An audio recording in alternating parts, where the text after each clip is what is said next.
FAPLA realized that they were facing disaster if they did not act quickly. The brigade south of the Chambinga River would initiate an immediate and daring withdrawal in order to avoid being cut off and trapped by the South Africans and their UNITA allies. 21 Brigade and elements of 25 Brigade would make for the southern part of the Chambinga Gap, being held open by 16 Brigade and elements of 66 Brigade, whilst 59 Brigade guarded the vital bridge over the Chambinga River, the only crossing point on the road to Cuito Cuanavale. Colonel Dion the Falcon Ferreira was determined to destroy the joint 21-25 Brigade task force as they withdrew from their positions in the south. Another assault against the prepared positions of 16 Brigade to try and close the gap was ruled out. Instead, the SADF would try and ambush the FAPLA brigades before they could reach their 16 Brigade comrades. As the SADF task forces tried to get into their ambush positions, it fell on the artillery and the South African Air Force to maintain the pressure against the withdrawing FAPLA formations. Luck was on FAPLA's side, however, as a number of navigation and communication errors meant that the South Africans missed the FAPLA forces as they withdrew under the cover of a thunderstorm in the dark. The South Africans repositioned themselves, hoping for Combat Group Charlie to pin the retreating FAPLA brigades against the Shona on the bank of the Huber River. With the way blocked, the FAPLA formation was forced around the Huber source, even though they knew this area was under the observation of the South Africans. Knowing that the FAPLA brigade was on its way, Colonel Ferreira ordered all three South African task forces into the area, including 3 2 battalion men who had been guarding the G5s. In fact, Major Hannes Nordman had no intention of resting on his laurels and was determined to once again be in the thick of the fighting. As the morning of the 16th dawned, FAPLA made its dash for safety. The series of maneuvers beginning on the 13th have gone down in history as the Chambinga Gallop, and now FAPLA galloped at full speed towards the Huber source. Combat Group Charlie, commanded by Commandant Leon Marais, deployed further south than planned and left a gap between itself and the source of the Huber River.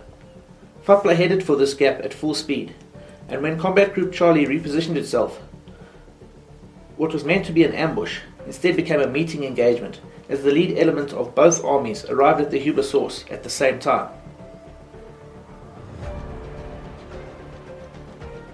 A BM-21 fired its rockets horizontally from less than 300 meters away, knocking out some vehicles as the SADF forces tried to move in for the kill.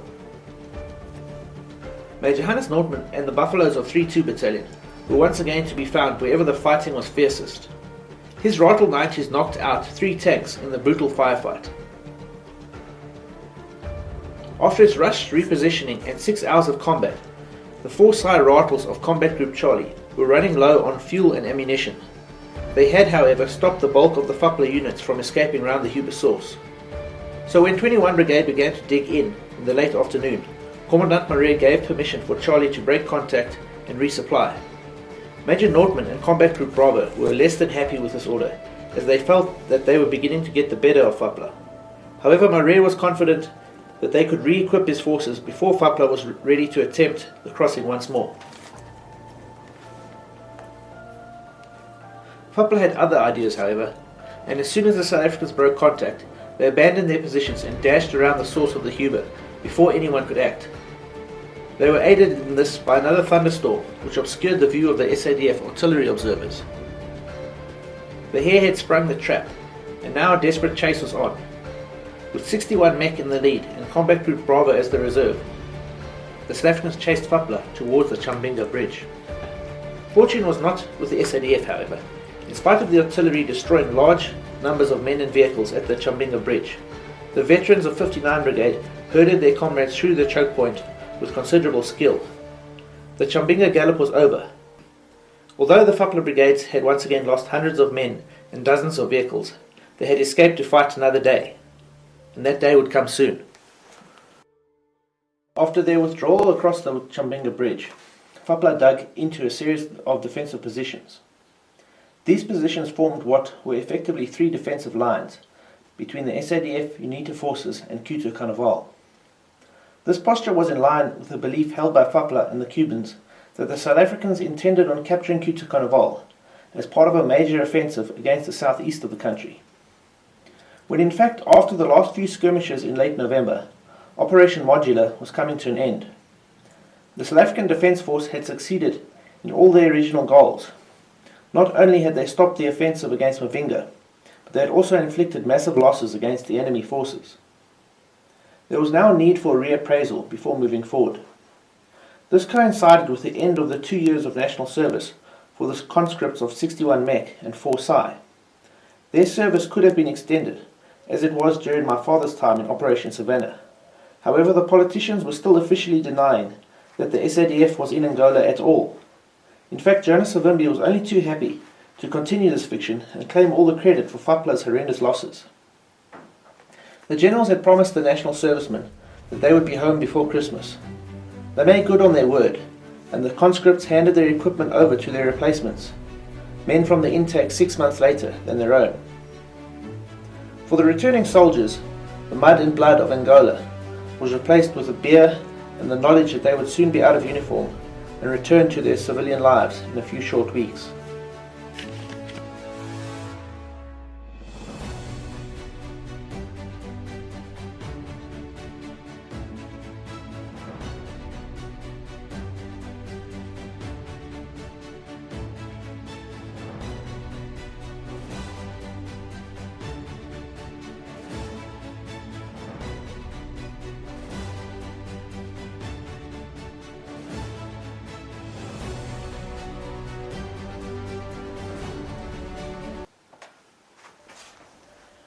The Cuban government had decided to try and make their intervention as decisive as possible.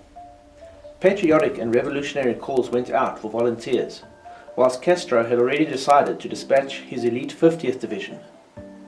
These units normally guarded Havana. The fact that the Cubans were willing to commit some of their best men and most advanced weapons to a distant battleground gives some indication of how seriously they viewed the conflict. Whilst the heavy units arrived by sea, the first group of Cuban Special Forces landed in Cuito Cuanavale in mid-November.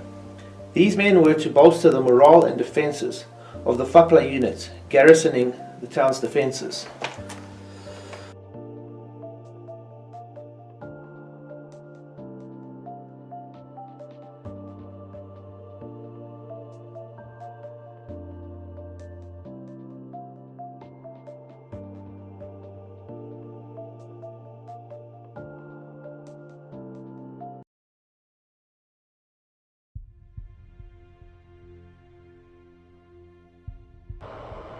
The town and base at Cuito Cuanavale was an isolated outpost in a hostile land. Its only method of receiving adequate supplies and equipment was a narrow dirt road from Manong. This road and the convoys on it were guarded by FAPLA's 8th Brigade.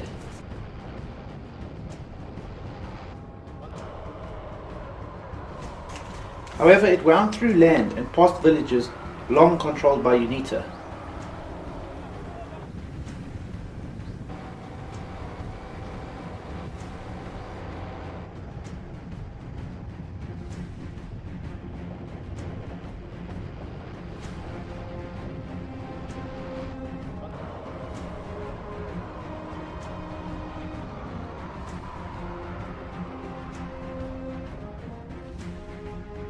And 2 semi-regular UNITA battalions were doing their best to harass the convoys on their 178-kilometer journey from Manong to Cuito Cuanavale.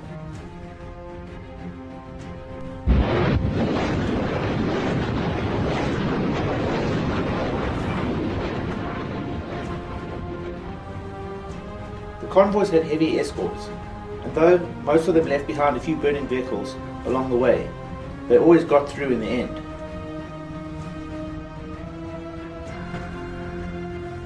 In late November, with the winding up of Operation Modular, it was decided to turn up the pressure against this vital supply line.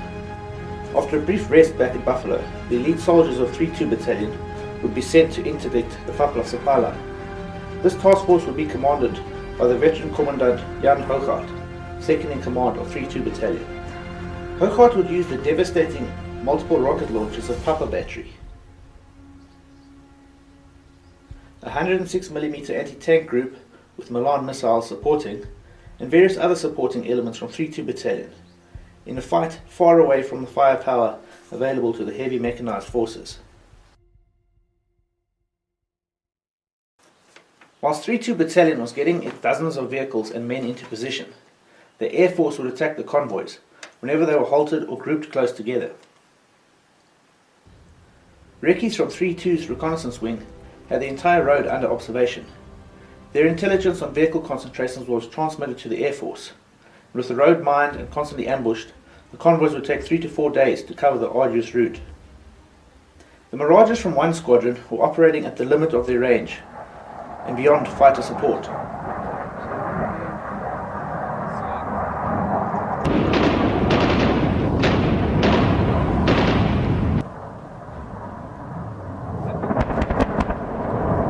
The pre-fragmentation bombs once again inflicted heavy losses over a wide area.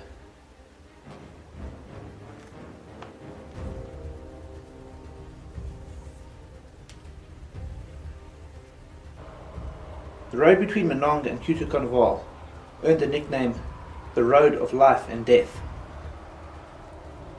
Yet in spite of the heavy losses, the convoys kept on coming.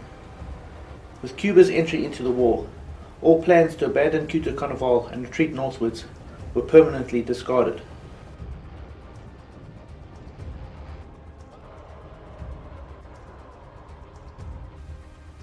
The elite SADF reconnaissance teams, watching every mile of the road, would soon come face to face with their Cuban counterparts.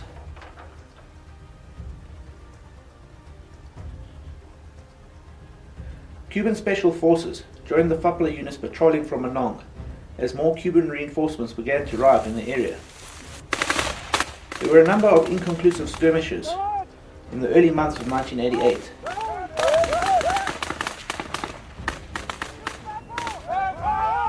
But the SADF was reluctant to commit more forces to this operation.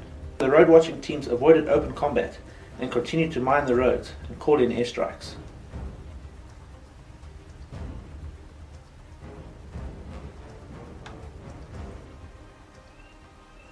Logistics was part of the reason for the SADF's reluctance to commit more forces to the operation.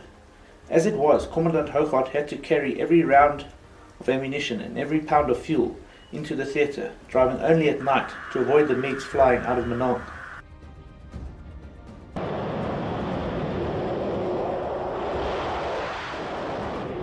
The forces stationed at Manong were formidable.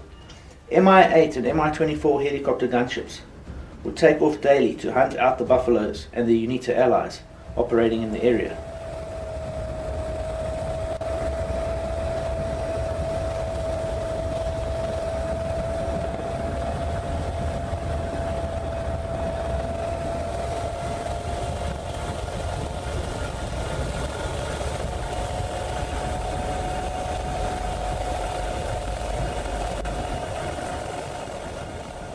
The deadly Soviet gunships were facing their own dangers, however. On the 30th of December, UNITA Stingers shot down 2 of the FAPLA attack helicopters.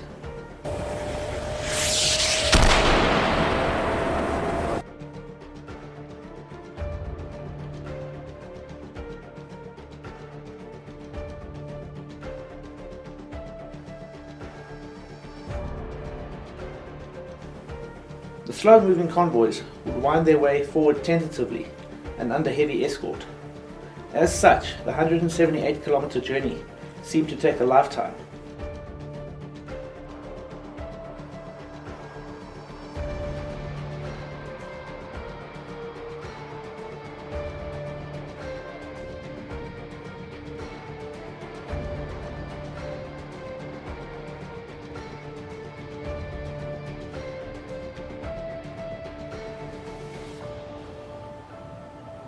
The convoys would always stop for the night, and it was when they were bunched together in their lagers that Hougaard wanted to hit them with his rocket launchers.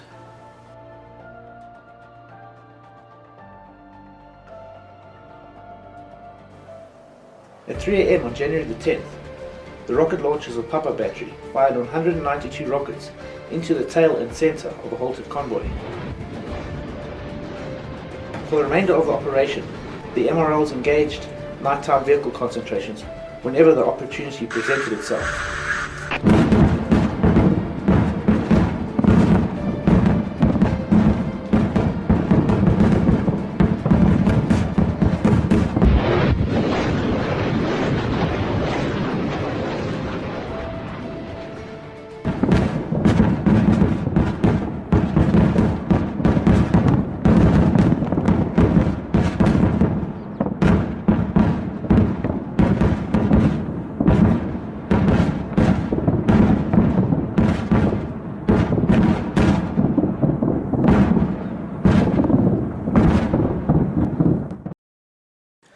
conscripts arriving in the theatre in December 1987 were to be given a thorough acclimatization process before they were committed to battle against the FAPLA veterans. This was seen to be necessary by what had happened to Forsyth during the opening battles of the Chambinga Gap. Commandant Maré and his men were sent into battle just over a week after arriving in Mavinga, and though they were highly trained, the unique battlefield characteristics of southeast Angola took some getting used to. With engagement distances much closer than those at the battle school at Lehotla, and their first experience of real battlefield casualties, the soldiers of Forsyth had been unable to press ahead and close the Chambinga Gap at vital moments during the heavy battles of November. As such, the leadership of the SADF was committed to ironing out any problems and giving the new intake of conscripts enough time to acclimatize and train in the strange environment of the theatre. This meant that there was a lull in the fighting from the beginning of December to the beginning of January 1988. This lull would give the SADF more chance to train with and fully integrate UNITA into their battle plans and formations. Jonas Savimbi had claimed that UNITA were responsible for the bulk of the fighting, and he could now make good on these claims, as UNITA would in future provide most of the infantry, whilst the SADF constituted the mechanized knockout blow that would hopefully drive the remaining FAPLA forces back beyond the Cuito River. The G5 gunners celebrated the new year by each firing a 155mm shell into the FAPLA positions at exactly midnight on January 1st, 1988. The first attempt to drive FAPLA from the defensive positions on the Chambinga Heights was launched on the next day of January 2nd. There had been signs of morale problems in the FAPLA brigades, and it was hoped that an attack on the depleted 21 Brigade would also cause 59 Brigade to vacate their positions. To achieve this, the SADF would establish a fire support base opposite the 21 Brigade positions, from where they would plaster the brigade with direct fire from the olifants and rifles, coupled with artillery.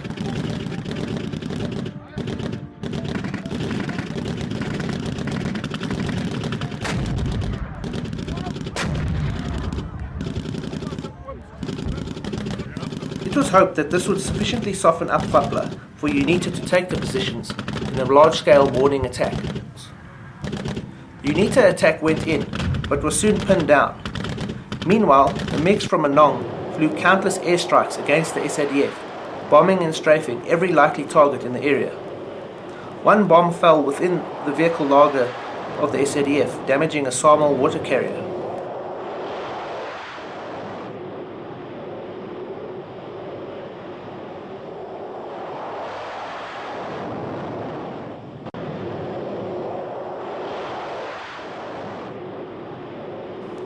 The bombing was heavy throughout the day, and the SADF dug in deep after a few close calls. With UNITA unable to press on with the attack, the units withdrew to their laagers in the afternoon. 21 Brigade remained in their fortified positions.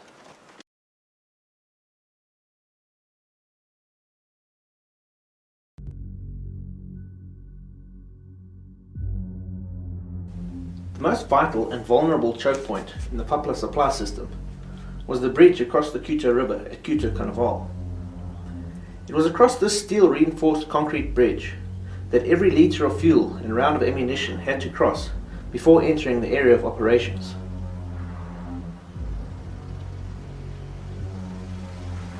This bridge had been fully repaired since the operation to destroy it by 4 Recce.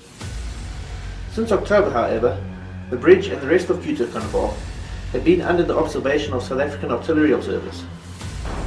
G5s had pounded the bridge with heavy barrages from over 30 kilometers away. Though the damage caused against the structure was always superficial and quickly repaired.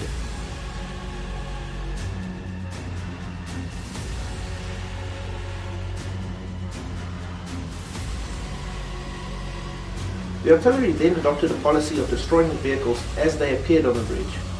In a feat of remarkable skill, the G5s knocked out individual vehicles with almost sniper-like precision.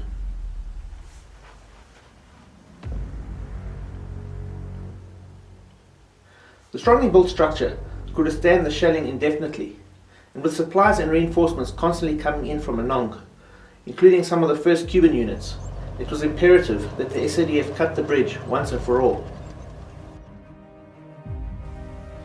The South African arms industry had developed its first smart bomb, and this was now going to be tested for the first time in combat.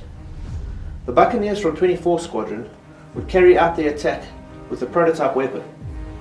The H-2 TV-guided glide bomb carried a powerful warhead that would hopefully destroy a large part of the bridge with a direct hit. The glide bomb and its guidance pod were still in their prototype stage, but the 24th Squadron men were eager to have a crack at the now infamous structure. Attempts were made on the 10th and 13th of December, but they were unsuccessful due to technical difficulties with the experimental missile. Then, after meticulous planning and preparation, a third strike was planned for the morning of the 3rd of January 1988. The Buccaneers took off but were picked up by FAPLA radar as they approached the target.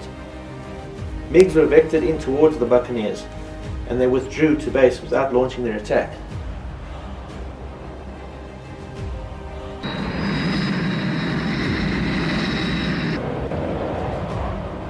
The planning continued, and the same team took off for a second try 4 hours later.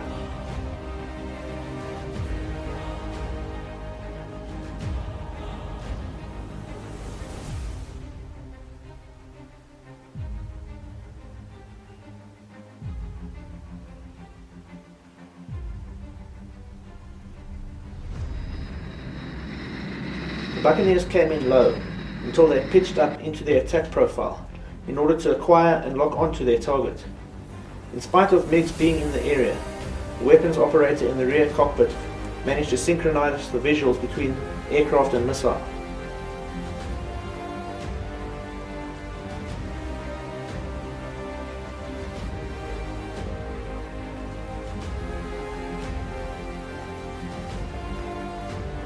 When the missile seeker had locked onto the target, he released his payload, and the bomb fell unerringly towards the bridge.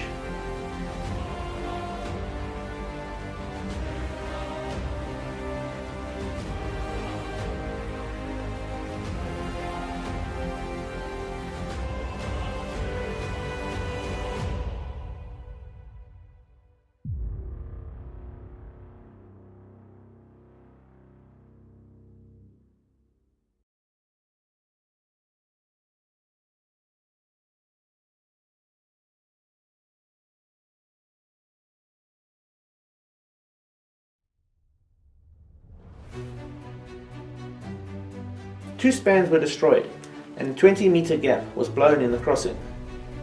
The bridge was finally closed to mechanized transport, though FAPLA could still get supplies across by ferry and improvised repairs.